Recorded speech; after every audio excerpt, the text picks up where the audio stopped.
video. I don't know what happened. We lost connection the first time, but I am happy to be back again.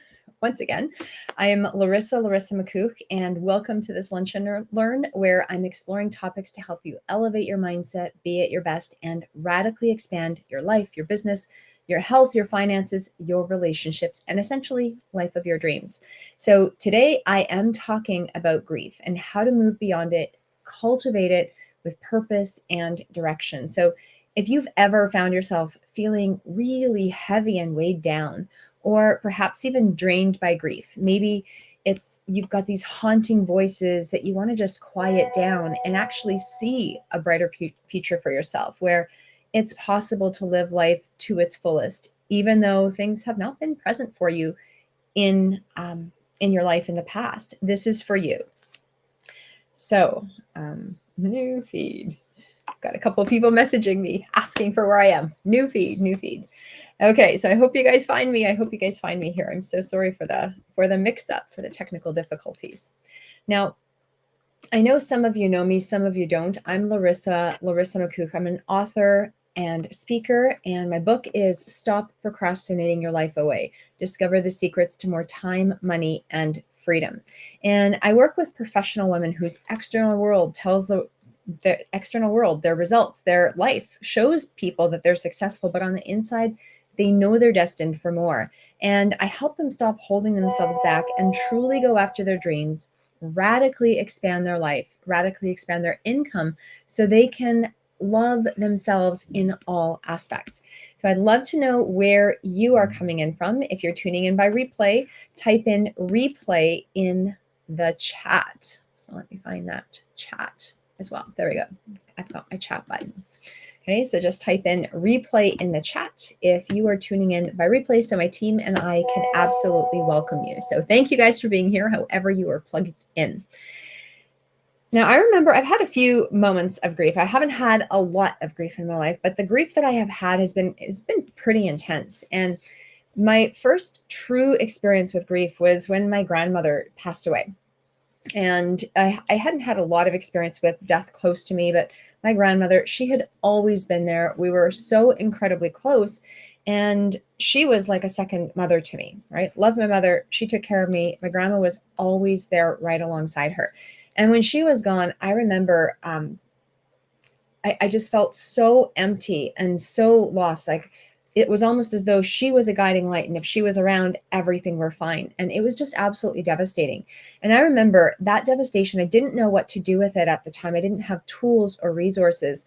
And I carried that with me. It was a heavy, heavy backpack. I carried it with me for nearly 2 decades. Okay. And I just thought this was normal because she was an important person in my life, until I started finding a different way of looking at things.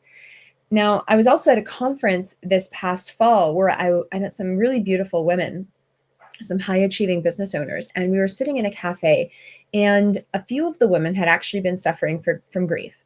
And for a couple, it was more recent, and it's totally understandable. However, there was one that was in a 10-year, she was stuck. She had been stuck for nearly 10 years.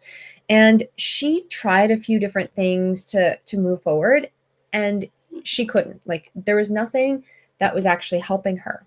And she'd gotten to the point where she just didn't think she was even able to move on. She just thought that time would heal her pain, and it wasn't healing on its own. And I'd seen this in myself. And after having a long time of grief with my grandmother, I gave her hope. I said, it doesn't have to be this way. However, there are some tools and resources that are more effective than others. There's no one size fits all formula. There's always the typical 5 to 7 step grief method that many people use. It's not necessarily going to work for everyone. And that hope in her, and I shared some of the tools and resources I'd been exposed to, gave her hope in herself. And sometimes you have to borrow your belief in others in order to believe in yourself. And if that's what you need to do to stay hopeful, then that's okay. It's good to lean on and really connect with people. And so why am I sharing this with you? Because grief is real. Grief will likely affect you at one point or another in your life. And if it hasn't affected you yet, probably going to come at some point. And you don't want to just dismiss it and shove it under a rug. You want to learn from it. You want to really allow yourself to move through it and move beyond it with purpose, with integrity, and with direction. The definition of grief is a normal response to a meaningful loss. It's a really deep sorrow. And if you look at the history of this word, the Latin word is gravar, which means to make heavy. And this Latin word comes from gravis, which means weighty. And so linguistically, grief is heavy, oppressive sadness. So there's a weight to it. So if you ever feel heavy in grief, this is linguistically what it's designed to do. The journey of grief, the history of grief begins in 1917 when Freud published a paper called Mourning and Melancholia. And he proposed that a bereaved individual must engage in grief work properly to heal from a loss. Okay.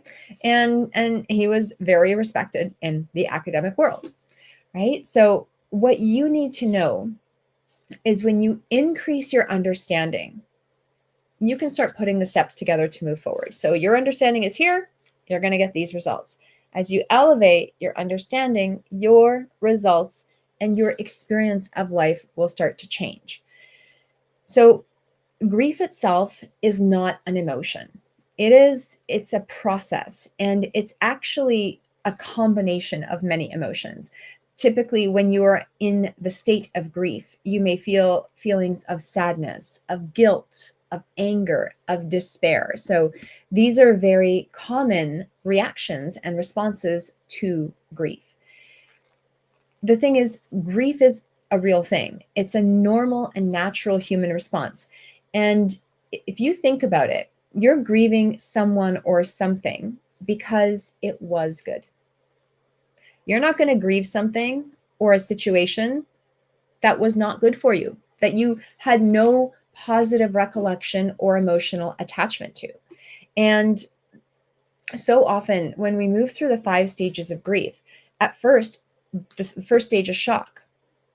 Okay, so you're shocked that something happened, because often these things might come around quickly. Sometimes they have taken a long time, right? If someone's been ill in your world for many years and you've been watching this, but then they're finally gone. I remember, like with my grandmother, she came into and out of consciousness day by day, and I just thought she would live forever, and she didn't.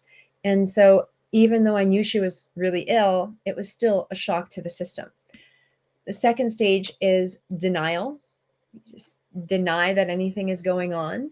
Then you get angry. There's often a bargaining of some sort, followed by a depression. There may be testing, and then finally acceptance. And acceptance doesn't mean this grief goes away, it's any less difficult. It just means it is what it is. You accept it. So before we go into some solutions, and I just want to look at what this grief thing is. So if you're in it, if you understand what this is, then you can be in a more resourceful state to move on. So when you're in grief, you may be triggered, especially in the beginning, of things that remind you of the loss, of significant dates, of landmarks, etc. And it can feel really lonely and empty. You might even find yourself bursting into tears. You may find grief or physical pain manifested in the body. There may be issues with digestion or headaches or other physical symptoms.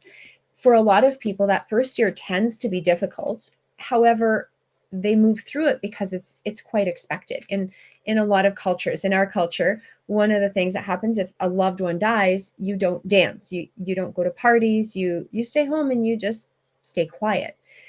A lot of people find the second year even more challenging because they expected the first one to be difficult, but they didn't realize things don't always settle by the second year. Life doesn't always just move on. And so they may start replacing their grief with more negative feelings that continue to weigh them down. And when it comes to grief, you don't want to just mask it and ignore it. You've actually got to move through it. You've got to express your emotions. And if you've been through a process of grief, let me know in the chat. Just raise your hand, just say, like, I've been there, and really think about this person that you are grieving. Okay. If you don't express your emotions, like, how did you really think about this person, or even the situation, right? Typically, loss happens with people in our lives. However, I've had an experience where I left a job. I left a job that I loved. It was so amazing. I chose to start a business, and I went through a massive, massive grief period. It actually was probably about a 2 to 3 year grief period because it was so good while I was there. Did it make what I was pursuing any less powerful or meaningful or effective? Absolutely not. However, what I didn't expect is that when I left, my identity wouldn't jump to the next thing I chose to do. I was going through many of the motions. I loved what I was doing. I was enthusiastic. However, it took a while for my identity to catch up and for me to truly recognize the gifts I had that I was longing for. And so at first I didn't express my emotions, but once I started to express them, it was like a breath of fresh air. If you don't express your emotions, it can lead to prolonged depression, anxiety, substance abuse, chronic health issues in some cases. So really important to express things. So I talked about grief, and that grief comes into your world because you're longing for something really good. And something that's really interesting that Steve and Connie Ray Andreas did. These are trainers of neurolinguistic programming, just like I have, just like I am.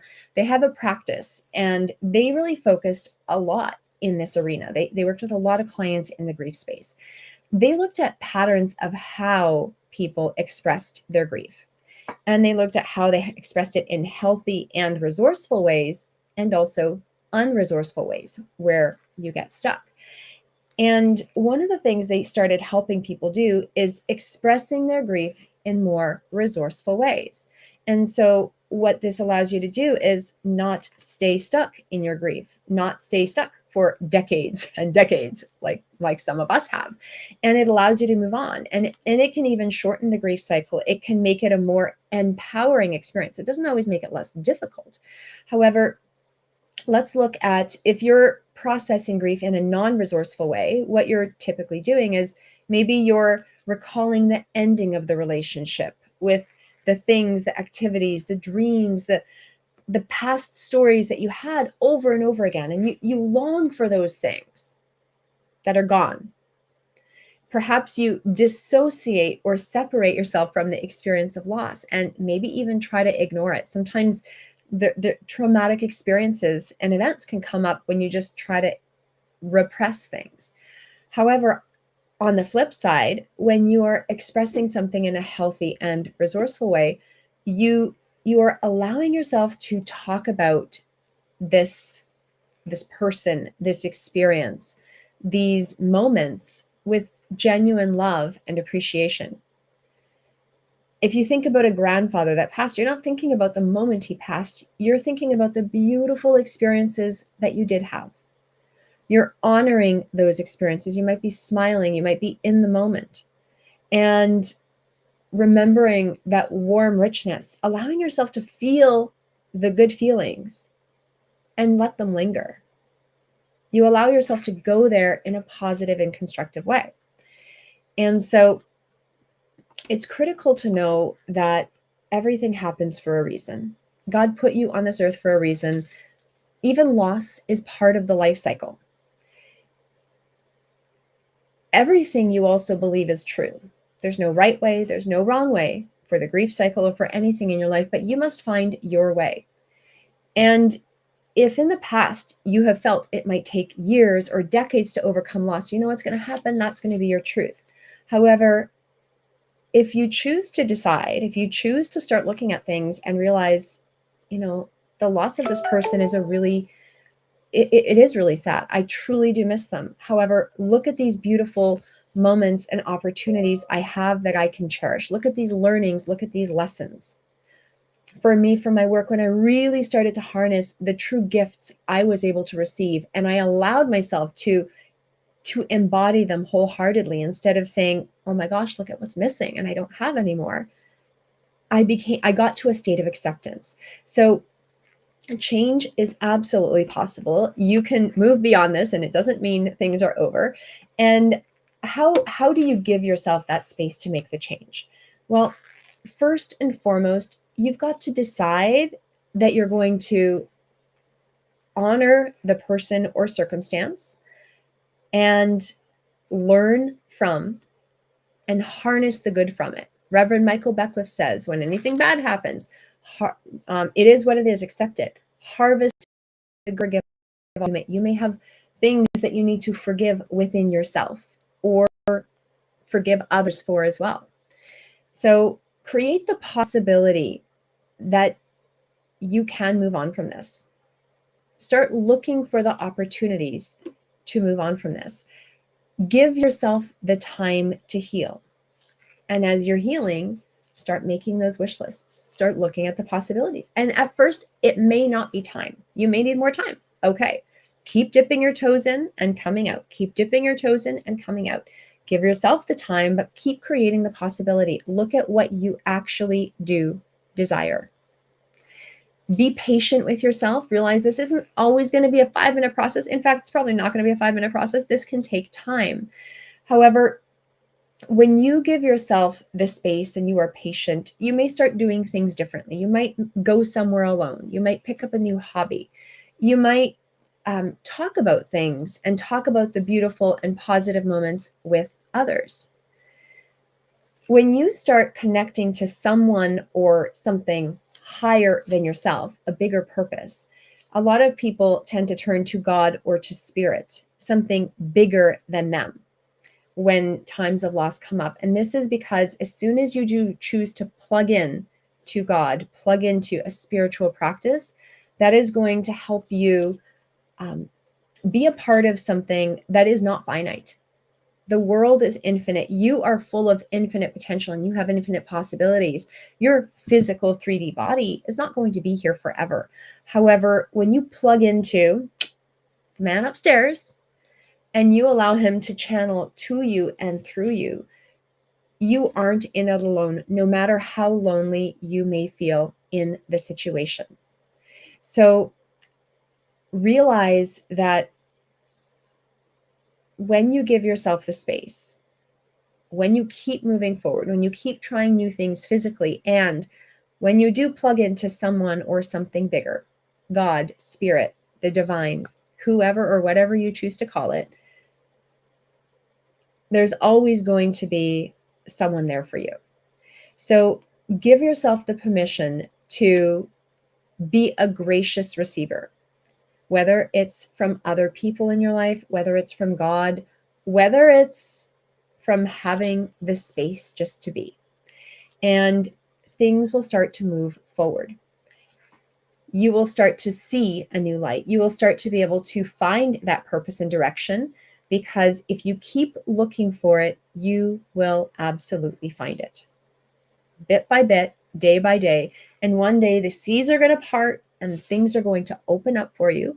And you can start channeling and accelerating yourself in a positive direction. So this is a really simple thing. However, it's not necessarily easy. The key is to actually do something about it. So if you're feeling like you're in a place where you need more support and you're like, okay, maybe I've gone through grief and I didn't get over it. Maybe I'm in a place where I'm longing for things and I don't know what to do. And you want to cling on to something or someone bigger than yourself. And you'd like to stop putting yourself and your dreams on hold. I want to invite you to my Abundance Activation Masterclass. I'm holding one at 12 p.m. today, so just a few minutes, and 7 p.m. Eastern today. We'll also have other dates available in the future if you aren't able to tune in, but would love to see you there. And I'm going to show you how you can live your most abundant life, one that's filled with authenticity, integrity, and grace. Even if you feel stuck, know that you can move forward bit by bit, day by day, when you have support, direction, and a really good roadmap with a community of like-minded people sitting right there, holding your hand. So I'm going to be sharing 9 steps that you're going to want to keep your eyes on to live a life of abundance, regardless of what your life circumstance is. And I would love, love, love to see you there. Now, this colleague that I met at this cafe, where she was really stuck and she got hopeful. Well, I connected her with a resource where she's actually taking action and completely changing her perspective on life. She is no longer stuck because she started looking at things from a whole new light.